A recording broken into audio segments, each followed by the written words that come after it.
नमस्कार। क्या कभी सोचा है कि एक छोटे से पानी में तैरने वाले शैवाल से लेकर हमारे आसपास के विशाल पेड़ और रंग-बिरंगे फूलों तक ये सफर कैसे तय हुआ होगा? आज हम पौधों के विकास की इसी कमाल की कहानी को समझने वाले हैं। एक ऐसी कहानी जो पानी से शुरू हुई और पूरी धरती पर छा गई। तो चलिए देखते हैं आज हम क्या-क्या जानने वाले हैं। सबसे पहले हम समझेंगे कि पादप जगत आखिर है क्या। फिर हम पानी में रहने वाले पौधों से मिलेंगे, देखेंगे कि जमीन पर उनका पहला कदम कैसा था और फिर बीज और फूलों का विकास कैसे हुआ, ये सब कुछ जानेंगे। आखिर में एक नज़र में पूरे वर्गीकरण को भी समझेंगे। तो सबसे पहले बात करते हैं पादप जगत की। मतलब जब हम पौधा कहते हैं तो उसका असल में मतलब क्या होता है? कौन सी वो एक चीज है जो किसी जीव को पौधा बनाती है? चलिए इसकी सबसे बेसिक परिभाषा को समझते हैं।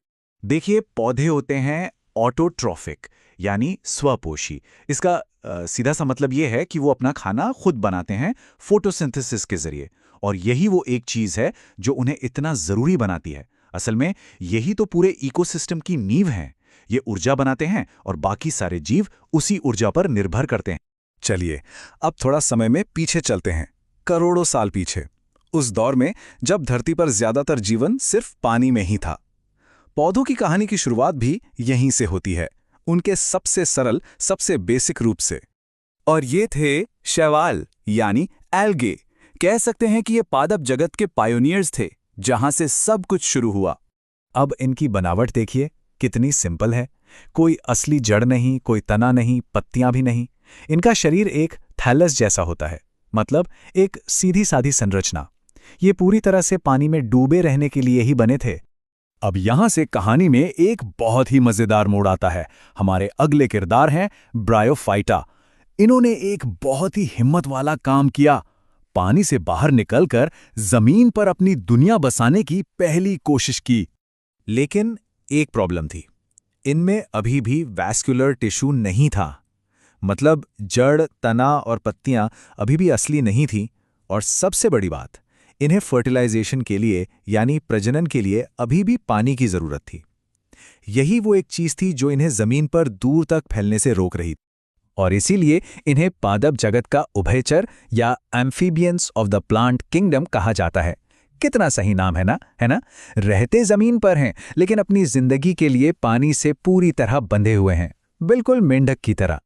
तो जमीन पर पूरी तरह से राज करने के लिए पौधों को एक बड़ा अपग्रेड चाहिए था। एक ऐसा बदलाव जो उन्हें पानी की मजबूरी से आजाद कर दे। और यहीं पर एंट्री होती है हमारे अगले ग्रुप की। ये थे टेरिडोफाइटा। सही मायनों में ये गेम चेंजर थे। इन्होंने जमीन पर रहने की कुछ सबसे बड़ी मुश्किलों का हल निकाल लिया था। और वो हल क्या था? वो था वैस्कुलर टिश्यू का विकास। ये पहली बार था जब पौधों में असली जड़, तना और पत्तियां बनी। सोचिए, ये पौधों का अपना अंदरूनी पाइपलाइन सिस्टम था। इसी की वजह से वो पानी को नीचे से ऊपर तक खींच सकते थे, लंबे हो सकते थे और पानी के स्रोत से दूर भी जिंदा रह सकते थे। ये एक जबरदस्त एवोल्यूशनरी लीप था। लेकिन कहानी अभी खत्म नहीं हुई है। अगला जो बड़ा बदलाव आया वो था रिप्रोडक्शन के तरीके में, और ये था बीज का आविष्कार। अब आते हैं जिम्नोस्पर्म। इन्होंने एक बिल्कुल नई और कमाल की टेक्नोलॉजी विकसित की, बीज। और इस एक चीज ने उन्हें प्रजनन के लिए पानी पर निर्भर रहने से पूरी तरह आजाद कर दिया। देखिए, इनके बीज नेकेड होते हैं, मतलब किसी फल के अंदर बंद नहीं होते। ये अक्सर कोन्स में पाए जाते हैं। असल में बीज है क्या? ये एक नन्हे पौधे के लिए एक सर्वाइवल किट जैसा है। इसमें उसके लिए खाना है, सुरक्षा है, और इसी बड़े फायदे की वजह से ये पौधे पूरी दुनिया में फैल पाए।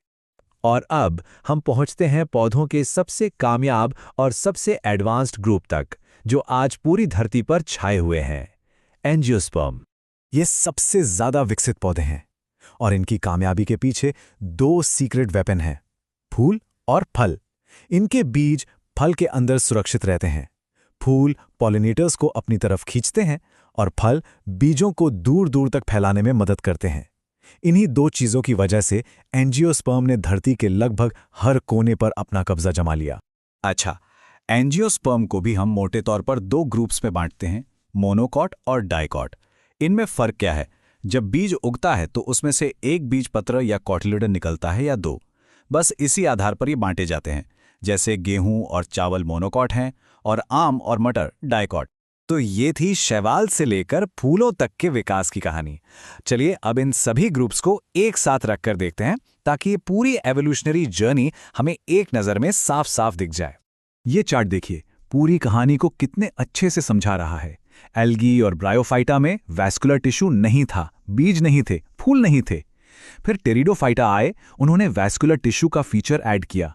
फिर जिम्नोस्पर्म ने बीज का और आखिर में एंजियोस्पर्म ने फूल का।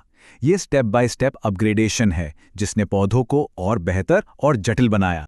तो अगर हमें इस पूरी कहानी को कुछ लाइनों में समेटना हो तो ब्रायोफाइटा यानी पादप जगत के उभयचर, टेरिडोफाइटा पहले पौधे जिनमें वास्कुलर सिस्टम था, जिम्नोस्पर्म जिन्होंने नेकेड सीड्स का आविष्कार किया, और एंजियोस्पर्म फूल और फलों वाले सबसे एडवांस पौधे जिन्होंने पूरी दुनिया पे राज कर लिया। तो शैवाल से लेकर फूलों तक का ये 40 करोड़ साल लंबा सफर वाकई कमाल का है। लेकिन ये हमें एक बड़े सवाल पर भी छोड़ जाता है। इस अविश्वसनीय विकास के बाद पौधों के लिए अगला महान इनोवेशन क्या हो सकता है? भविष्य में वो खुद को कैसे बदलेंगे? ये सोचने वाली बात है।